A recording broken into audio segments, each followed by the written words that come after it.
Kisah Abbas bin Abdul Muthalib radhiyallahu anhu. Hai Nabi, katakanlah kepada tawanan-tawanan yang ada di tanganmu, jika Allah mengetahui ada kebaikan dalam hatimu niscaya Dia akan memberikan kepadamu yang lebih baik dari apa yang telah diambil darimu, dan Dia akan mengampuni kamu. Dan, Allah Maha Pengampun lagi Maha Penyayang. Quran Surat Al-Anfal ayat 7. Menurut beberapa orang ahli tafsir, ayat tersebut diturunkan berkenaan dengan Abbas bin Abdul Muthalib, Aqil bin Abdul Muthalib dan Naufal ibnu Al-Harits. Abbas bin Abdul Muthalib radhiyallahu anhu, ia adalah paman Rasulullah Shallallahu Alaihi Wasallam dan salah seorang yang paling akrab di hatinya dan yang paling dicintainya. Karena itu, beliau senantiasa berkata menegaskan, Abbas adalah saudara kandung ayahku. Barang siapa yang menyakiti Abbas sama dengan menyakitiku. Di zaman jahiliyah, ia mengurus kemakmuran Masjidil Haram dan melayani minuman para jamaah haji. Seperti halnya ia akrab di hati Rasulullah, Rasulullah pun dekat sekali di hatinya. Ia pernah menjadi pembantu dan penasihat utamanya dalam Bayat Al-Aqobah menghadapi kaum Ansar dari Madinah. Menurut sejarah, ia dilahirkan 3 tahun sebelum kedatangan pasukan gajah yang hendak menghancurkan Baitullah di Mekah. Ibunya, Natila binti Khabab bin Kulaib, adalah seorang wanita Arab pertama yang mengenakan kelambu sutra pada Baitullah Al-Haram. Pada waktu Abbas masih anak-anak, ia pernah hilang.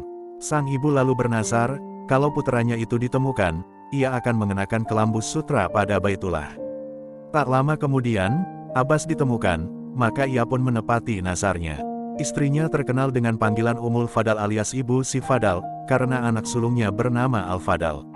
Wajahnya tampan. Ia duduk di belakang Rasulullah Shallallahu Alaihi Wasallam ketika beliau menunaikan haji wada.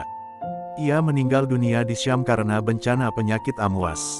Anak-anaknya yang lain sebagai berikut, yaitu anak kedua, Abdullah, seorang ahli agama yang mendapat doa Rasulullah Shallallahu Alaihi Wasallam, meninggal di Taif. Ketiga, Qutsam, wajahnya mirip benar dengan Nabi Shallallahu Alaihi Wasallam. Ia pergi berjihad ke negeri Khurasan dan meninggal dunia di Samarkand. Keempat, Mabat, mati syahid di Afrika. Kelima, Abdullah, orangnya baik, kaya, dan murah hati meninggal dunia di Madinah.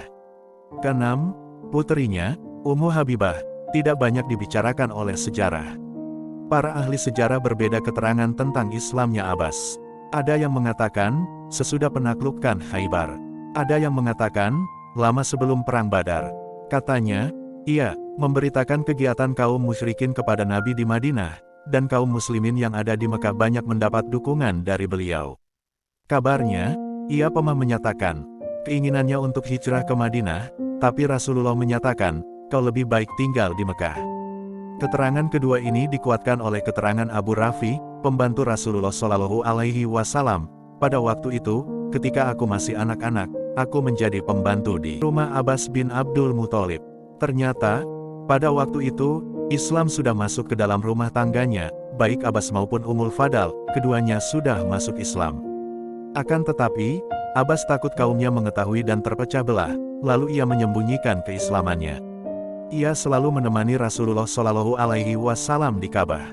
Ka'ab bin Malik mengutarakan, saya dan Al-Bara bin Marur mencari Rasulullah Shallallahu Alaihi Wasallam. Kami tidak tahu dan tidak mengenal Rasulullah sebelumnya. Kami bertemu dengan seorang penduduk kota Mekah. Kami tanyakan di mana kami bisa menemui Rasulullah. Ia balik bertanya, apakah kalian berdua mengenalnya? Kami menjawab, tidak. Ia lalu bertanya, kalian mengenal Abbas bin Abdul Muthalib, pamannya? Kami menjawab, ya, memang kami sudah mengenalnya karena ia sering datang ke negeri kami membawa dagangan. Orang tadi lalu berkata, kalau kalian masuk ke Masjidil Haram, orang yang duduk di sebelah Abbas itulah orang yang kalian cari. Kemudian, kami masuk ke Masjidil Haram. Ternyata, kami menemukan Abbas duduk di sana dan Rasulullah Shallallahu Alaihi Wasallam duduk di sebelahnya. Abbas radhiyallahu anhu mempunyai peran penting yang tidak bisa diabaikan dalam Bayat Al-Aqobah. Ia orang pertama yang berpidato dalam majelis itu. Ia berkata, wahai kaum Khazraj, pada masa itu, suku Al-Aus dan Al-Khazraj dipanggil dengan Al-Khazraj saja.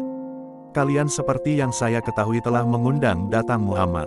Ketahuilah bahwa Muhammad itu orang yang paling mulia di tengah-tengah familinya. Ia dibela oleh orang-orang yang sepaham dan orang-orang yang tidak sepaham dengan pikirannya demi memelihara nama baik keluarga. Muhammad sudah menolak tawaran orang lain selain kalian. Kalau kalian memiliki kekuatan, ketabahan, dan pengertian tentang ilmu peperangan, mempunyai kekuatan menghadapi persekutuan dan permusuhan seluruh bangsa Arab, karena mereka akan menyerang kalian dengan satu busur dan satu anak panah, maka camkanlah baik-baik terlebih dahulu. Rembukanlah antara kalian dengan mufakat dan sepakat bulat dalam majelis ini karena sebaik-baik bicara itu ialah yang jujur. Kata-kata itu menunjukkan pengetahuannya yang luas dan pemikiran yang cerdas tentang berbagai persoalan. Ia ingin mengenali hakikat kaum Ansar dan membangkitkan kesiapsiagaan mereka. Ia lalu berkata lagi, "Cobalah kalian ceritakan kepadaku bagaimana kalian berperang menghadapi musuh." Abdullah bin Amr bin Haram bangkit memberikan jawaban, "Percayalah bahwa kami adalah ahli perang. Kami memperoleh keahlian itu berkat kebiasaan dan latihan kami dan berkat warisan nenek moyang kami. Kami lepaskan anak panah kami sampai habis, lalu kami mainkan tombak kami sampai patah, kemudian kami menyerang dengan pedang, berperang tanding. Hingga tewas atau menewaskan musuh kami." Cerahlah wajah Abbas mendengarkan keterangan mereka itu dan amanlah rasanya untuk menyerahkan keponakannya itu, seorang yang paling dekat di hatinya. Seperti ada yang ia lupakan, ia berkata lagi, "Kalian mengatakan ahli peperangan. Apakah kalian mempunyai baju besi?" "Ya, lengkap," jawab mereka. Rasulullah Shallallahu Alaihi Wasallam kemudian membayat mereka dan Abbas mengambil tangan Rasulullah Shallallahu Alaihi Wasallam untuk mengukuhkan bayat itu. Rasulullah Shallallahu Alaihi Wasallam berhijrah ke Yasrib, sedangkan Abbas tinggal di Mekah, untuk mendengarkan berita Rasulullah dan kaum Muhajirin, dan mengirimkan berita-berita kaum Quraisy, hingga berkecamuknya Perang Badar. Rasulullah Shallallahu Alaihi Wasallam tahu bahwa Abbas dan keluarganya dipaksa keluar berperang oleh Quraisy, sedangkan mereka tidak berdaya mengelak. Rasulullah bersabda, "Aku tahu ada orang-orang dari Bani Hashim dan lain-lain yang terpaksa keluar. Mereka tidak mempunyai kepentingan untuk memerangi kami. Siapa di antara kalian yang menjumpai mereka, orang-orang dari Bani Hashim, janganlah dibunuh. Siapa yang menjumpai Abbas bin Abdul Muthalib, paman Nabi Shallallahu Alaihi Wasallam, janganlah dibunuh karena ia keluar berperang karena terpaksa." Keterangan Rasulullah Shallallahu Alaihi Wasallam itu tersebar luas di kalangan orang yang pergi ke Badar. Kaum mukminin menerima baik perintahnya itu, kecuali Abu Hujaifah bin Utbah bin Rabi'ah, yang berucap dengan lantang, "Kami membunuh bapak kami, anak-anak kami, saudara-saudara dan keluarga kami, lalu kami akan membiarkan Abbas. Demi Allah, kalau aku menjumpainya, aku akan memancungnya dengan pedangku ini." Kata-katanya itu terdengar oleh Rasulullah Shallallahu Alaihi Wasallam, lalu beliau berkata kepada Umar ibnul Khattab, "Ya Aba Hafsah, ada juga orang yang mau menghantam wajah paman Rasulullah dengan pedangnya. Biarkanlah, ya Rasulullah. Aku penggal leher Abu Hujaifah itu dengan pedangku ini." "Demi Allah, dia itu seorang munafik," ucap Umar. Akan tetapi, Rasulullah tidak membiarkan Umar bertindak membunuh kawan-kawannya yang bersalah. Beliau membiarkan mereka bertobat dan menebus dosanya masing-masing. Ternyata, Abu Hujaifah sangat menyesali kata-katanya itu dan senantiasa mengulang-ulang perkataannya, "Demi Allah, rasanya hatiku tidak aman atas kata-kata yang pernah aku ucapkan dahulu, dan aku senantiasa dikejar-kejar rasa takut olehnya, sebelum Allah memberikan tebusan kepadaku dengan syahadah." Ternyata, harapannya itu Allah penuhi. Ia tewas sebagai syahid dalam perang Yamamah. Pada suatu hari, Abbas pergi berhijrah ke Madinah bersama Naufal ibnul Harits. Ahli sejarah berbeda pendapat tentang tarikh hijrahnya, namun mereka sependapat bahwa Rasulullah Shallallahu Alaihi Wasallam telah memberikan sebidang tanah kepadanya berdekatan dengan tempat kediamannya. Di Madinah terjadi pertengkaran antara seseorang dengan Abbas, yang berakar sejak zaman jahiliyah, di mana orang itu memaki-maki ayah Abbas. Gangguan orang itu terhadap Abbas terjadi berulang-ulang sehingga menyakitkan hatinya, lalu ia menamparnya. Kabilah orang itu tidak senang hati, mereka siap-siap akan menuntut balas. Mereka berkata, "Demi Allah, kami akan menamparnya seperti ia menamparkan saudara kami." Ancaman mereka itu terdengar oleh Rasulullah Shallallahu Alaihi Wasallam, lalu beliau mengumpulkan kaum muslimin dan naik ke atas mimbar, seraya memanjatkan puja dan puji kepada Allah Subhanahu wa Ta'ala dan bersabda, "Wahai para hadirin, tahukah kalian siapa orang yang paling mulia di sisi Allah Subhanahu wa Ta'ala?" "Engkau, ya Rasulullah," jawab hadirin. "Tahukah kalian bahwa Abbas itu dariku dan aku darinya? Janganlah kalian mengumpat orang-orang yang sudah mati, jangan sampai menyakiti kita yang masih hidup. Kabilah orang itu datang menghadap Rasulullah seraya berkata, "Ya Rasulullah, kami mohon perlindungan Allah dari kegusaranmu, maafkanlah dosa kami, ya Rasulullah." Pernyataan Rasulullah Shallallahu Alaihi Wasallam tersebut menguatkan keterangan Abu Majas radhiyallahu anhu tentang sabdanya, "Abbas adalah saudara kandung ayahku.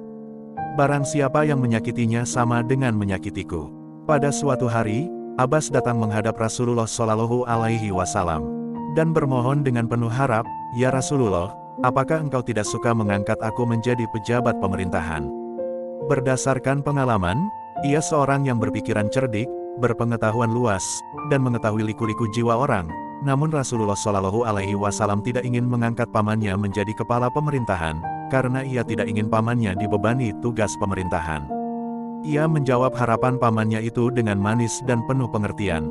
"Wahai paman Nabi, menyelamatkan sebuah jiwa lebih baik daripada menghitung-hitung jabatan pemerintahan." Ternyata Abbas menerima dengan senang hati pendapat Rasulullah Shallallahu Alaihi Wasallam, tetapi malah Ali bin Abi Thalib radhiyallahu anhu yang kurang puas. Ia lalu berkata kepada Abbas, "Kalau kau ditolak menjadi pejabat pemerintahan, mintalah diangkat menjadi pejabat pemungut sedekah." Sekali lagi Abbas menghadap Rasulullah Shallallahu Alaihi Wasallam untuk meminta seperti yang dianjurkan Ali bin Abi Thalib.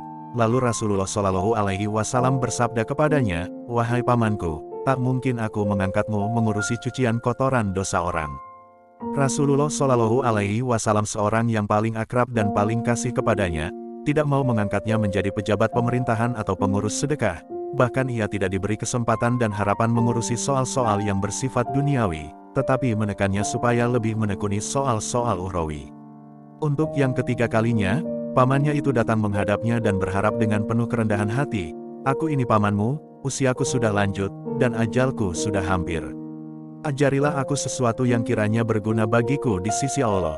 Rasulullah Shallallahu Alaihi Wasallam menjawab, "Ya Abbas, engkau pamanku dan aku tidak berdaya sedikitpun dalam masalah yang berkenaan dengan Allah, tetapi mohonlah selalu kepada Tuhanmu ampunan dan kesehatan." Sesudah Rasulullah Shallallahu Alaihi Wasallam menunaikan risalah Allah Subhanahu wa Ta'ala dengan baik, menyampaikan agamanya yang lengkap kepada para pewarisnya, maka ia kembali ke rahmatullah dengan tenang. Ternyata Abbas orang yang paling merasa kesepian atas kepergiannya itu. Abbas hidup terhormat di bawah pemerintahan Khalifah Abu Bakar As-Siddiq, kemudian menyusul pemerintahan Umar Ibnul Khattab radhiyallahu anhu. Tiap kali Khalifah hendak ke masjid ia selalu harus melewati rumah Abbas. Di atas rumahnya itu terdapat sebuah pancuran air. Pada suatu hari, ketika Khalifah Umar pergi ke masjid dengan pakaian rapi hendak menghadiri salat jamaah, tiba-tiba pancuran air itu menumpahkan airnya dan mengenai pakaian Umar. Ia kembali pulang untuk mengganti pakaian dan memerintahkan supaya pancuran itu dibuka. Sesudah beliau selesai salat, datanglah Abbas seraya berkata, "Demi Allah, pancuran itu diletakkan oleh Rasulullah Shallallahu Alaihi Wasallam." Khalifah Umar menjawab, "Aku mohon kepadamu supaya engkau memasang kembali pancuran itu di tempat yang diletakkan oleh Rasulullah Shallallahu Alaihi Wasallam dengan menaiki pundakku." Abbas menerima baik harapan Umar untuk memperbaiki kesalahannya itu. Abbas tidak marah, tidak mendendam di dalam hati, tetapi ia mengingatkan Umar bahwa yang meletakkan pancuran itu Rasulullah Shallallahu Alaihi Wasallam.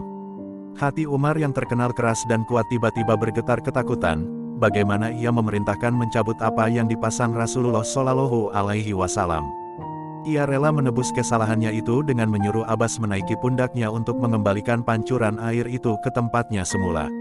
Setelah itu, ia memberikan ciuman cinta dan penghargaan kepada paman Rasulullah Shallallahu Alaihi Wasallam itu. Masjid Nabawi di Madinah kian hari kian menjadi kecil karena bilangan kaum muslimin dari hari ke hari makin bertambah dengan pesatnya. Khalifah Umar berpikir akan memperluasnya dengan membeli rumah-rumah yang ada di sekitar masjid itu. Semua bangunan yang ada di sekitarnya sudah dibeli kecuali rumah Abbas bin Abdul Muthalib. Apa mungkin ia menyumbangkan harganya kelak di Baitul Mal ataukah ia akan menerima harga ganti ruginya? Khalifah Umar datang menemuinya seraya berkata, "Ya Abul Fadal, engkau lihat, masjid sudah sempit sekali karena banyaknya orang salat di dalamnya. Aku sudah memerintahkan untuk membeli tanah dan bangunan yang ada di sekitarnya untuk memperbesar bangunan masjid, kecuali rumahmu dan kamar-kamar Ummahatul Mukminin yang belum. Kalau kamar-kamar Ummahatul Mukminin rasanya tidak mungkin kami membeli dan membongkarnya, Tapi rumahmu juallah kepada kami berapapun yang engkau kehendaki dari Baitul Mal supaya bisa meluaskan bangunan masjid. Abbas menjawab, aku tidak mau. Umar berkata, pilihlah satu di antara tiga, engkau menjual berapapun yang engkau kehendaki dari Baitul Mal, atau aku akan menggantinya dengan bangunan lain yang akan aku bangunkan untukmu dari Baitul Mal di daerah manapun di Madinah yang engkau kehendaki, atau engkau berikan sebagai sedekah kepada muslimin untuk meluaskan masjid mereka. Abbas berkeras, aku tidak mau terima semuanya. Umar berharap, angkatlah seorang penengah antara kami berdua kalau engkau mau. Abbas menjawab, aku setuju mengangkat Ubay bin Ka'ab. Keduanya pergi menemui Ubay bin Ka'ab, lalu kepadanya diceritakan segala sesuatunya dan dimintai pendapatnya.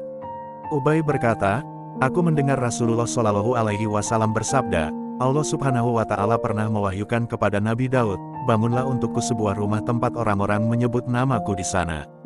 Nabi Daud lalu merencanakan pembangunannya di Baitul Maqdis. Dalam perencanaan itu mengenai rumah seorang Bani Israel. Nabi Daud menawarkan kepada orang itu untuk menjual rumahnya, tapi ia menolak. Tiba-tiba terpikir dalam benak Nabi Daud untuk mengambilnya dengan paksa. Allah Subhanahu wa Ta'ala lalu mewahyukan kepadanya, hai Daud, aku menyuruhmu membangun untukku sebuah rumah tempat orang menyebut namaku, pemaksaan itu bukan watakku.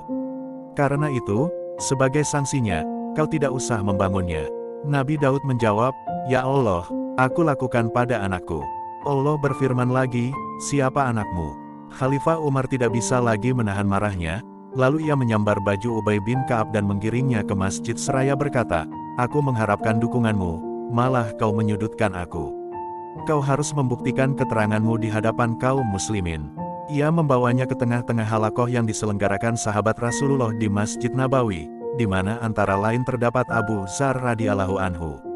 Umar lalu berkata kepada para hadirin, saya mengharap dengan nama Allah, adakah di antara kalian yang mendengarkan Rasulullah Shallallahu Alaihi Wasallam berbicara tentang Baitul Maqdis, ketika Allah memerintahkan Nabi Daud untuk mendirikan rumahnya tempat orang menyebut-nyebut namanya? Abu Dzar radhiyallahu anhu menjawab, ya, saya mendengar. Disambut oleh yang lain, ya, saya juga mendengar. Dari sudut sana ada pula yang menyambung, saya juga mendengar. Khalifah Umar radhiyallahu anhu lalu berkata kepada Abbas radhiyallahu anhu, pergilah. Aku tidak akan menuntutmu membongkar rumahmu. Abbas radhiyallahu anhu berkata, kalau demikian sikapmu maka aku menyatakan bahwa rumahku kusedekahkan untuk kepentingan kaum muslimin. Silahkan perluas masjid mereka. Akan tetapi, kalau kau akan mengambilnya dengan tekanan dan pemaksaan, aku tidak akan mengalah. Memang Khalifah Umar radhiyallahu anhu bertindak setengah memaksa karena proyek itu menyangkut kepentingan kaum muslimin dan dianggap tidak bertentangan dengan hukum Allah. Akan tetapi, apabila ada nas jelas maka tidak berlaku ijtihadnya. Ia harus tunduk dan menerima baik syariat Allah dan Rasul-Nya. Sesudah Abbas melihat ketundukan Khalifah Umar kepada hukum dan perundang-undangan, ia tidak lagi mengandalkan kekuasaannya selaku kepala pemerintahan atau akan merampas haknya yang dijamin oleh undang-undang dan dilindungi oleh Islam, tetapi ia benar-benar berjuang demi kesejahteraan kaum muslimin, maka ia pun memutuskan untuk menyerahkan rumahnya itu sebagai hibah dan sedekah untuk meluaskan masjid kaum muslimin. Demikian tokoh-tokoh model, Sekolah Rasulullah, dan Sekolah Al-Quranul Karim, radhiyallahu anhum ajmain. Mereka angkatan kaum muslimin yang pertama, yang telah membawa panji Islam ke seluruh jagat raya ini, yang telah membangkitkan peradaban umat manusia, yang mengajar dan mendidik manusia maju dan mengenali peradaban antara agama kebenaran dan kebatilan. Pada suatu hari dalam pemerintahan Khalifah Umar, terjadilah paceklik hebat dan kemarau ganas. Orang-orang berdatangan kepada Khalifah untuk mengadukan kesulitan dan kelaparan yang melanda daerahnya masing-masing. Umar menganjurkan kepada muslimin yang berkemampuan supaya mengulurkan tangan membantu saudara-saudaranya yang ditimpa kekurangan dan kelaparan itu. Kepada para penguasa di daerah diperintahkan supaya mengirimkan kelebihan daerahnya ke pusat. Ka'ab masuk menemui Khalifah Umar seraya mengutarakan, ya Amirul Mukminin, biasanya Bani Israel kalau menghadapi bencana semacam ini, mereka meminta hujan dengan kelompok para nabi mereka. Umar berkata, ini dia paman Rasulullah Shallallahu Alaihi Wasallam dan saudara kandung ayahnya. Lagi pula, ia pimpinan Bani Hashim. Khalifah Umar pergi kepada Abbas dan menceritakan kesulitan besar yang dialami umat akibat kemarau panjang dan paceklik itu. Kemudian ia naik mimbar bersama Abbas seraya berdoa, ya Allah, kami menghadapkan diri kepadamu bersama dengan paman nabi kami dan saudara kandung ayahnya, maka turunkanlah hujanmu dan janganlah kami sampai putus asa. Abbas lalu meneruskan, memulai doanya dengan puja dan puji kepada Allah Subhanahu wa Ta'ala. Ya Allah, Engkau yang mempunyai awan dan Engkau pula yang mempunyai air. Sebarkanlah awanmu dan turunkanlah airmu kepada kami. Hidupkanlah semua tumbuh-tumbuhan dan suburkanlah semua air susu. Ya Allah, Engkau tidak mungkin menurunkan bencana kecuali karena dosa dan Engkau tidak akan mengangkat bencana kecuali karena tobat. Kini, umat ini sudah menghadapkan dirinya kepadamu maka turunkanlah hujan kepada kami. Ya Allah, kami memohon belas kasih-Mu atas nama diri kami dan keluarga kami. Ya Allah, kami memohon belas kasih-Mu atas nama makhluk-Mu yang tidak bicara, atas nama hewan ternak kami. Ya Allah, hujanilah kami dengan hujan keselamatan yang berdaya guna. Ya Allah, kami mengadukan semua bencana orang yang menderita kelaparan, telanjang, ketakutan, dan semua orang yang menderita kelemahan. Ya Allah, selamatkan mereka dengan hujan-Mu sebelum mereka berputus asa dan celaka.